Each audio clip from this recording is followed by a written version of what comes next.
I just don't think he's been that effective in the debates thus far, and he showed it again. I think he's cooler, I think he's more cerebral, more analytical, and he doesn't get immediately that, hey, I need a real counterpunch here. The response to the ABC debate with the liberal blogosphere has been extraordinary. It really ratcheted it up. Charlie Gibson went on World News Tonight, reported on it the night after the debate. The number of statements on the ABC website, tens of thousands. You've been involved in a lot of NBC, MSNBC debate preparations. What's your analysis of what happened that night?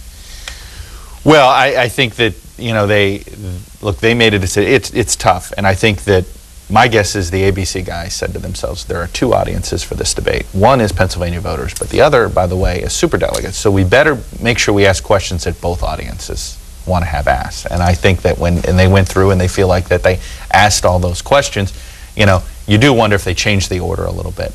Kept the same amount of time, but changed the order. They probably wouldn't got it hit as much. But I think what's interesting about what you brought up is the intensity of Obama Nation, I guess to borrow a Red Sox Nation phrase. But they are a devoted group of people beyond which I don't think we've seen really. We saw a taste of this in '04 with Bush and sort of his supporters. But I think what we're seeing a taste of is this is just a glimpse of what the Democratic Party fight could look like if for some reason Clinton gets the nomination or appears to be on the verge of grabbing the nomination away from Obama. Move On is already pushed, you know, an Obama supporter. They're already starting this petition campaign against ABC and other media outlets. Apparently, you know, all of us are going to get hit by them.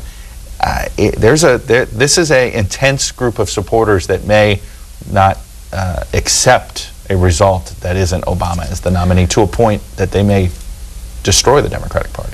I've got a slightly different view of this. One thing is that I think institutionally journalism is under fire. And from both sides, people are spending a lot of time attacking us and trying to divine our motives. And I'm not saying that we shouldn't be held to account, and there's room for criticism in areas, but I think this goes overboard, number one. Number two, I'm not quite certain that they approached it to the various audiences here. Look, Obama has been in trouble. He deserves some tough questions and scrutiny. There have been things that he has said and outside events that are really testing him. He is on the precipice of closing this deal and getting this nomination. He should face some tough questions.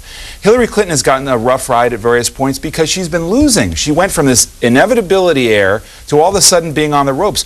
The press, as a body, likes to dissect why that's happening. You cover winners and losers differently. He has been ahead, she has been behind. This dynamic had changed. He had all of a sudden fallen behind. Why? Let's examine that. Let's ask these questions that you are going to be asked down the line. How do you handle these things? People may not like the content of some of these questions, but how he deals with these questions, how he deals with distraction, with perception, with external events, is every bit of what he's going to face if he becomes President of the United States.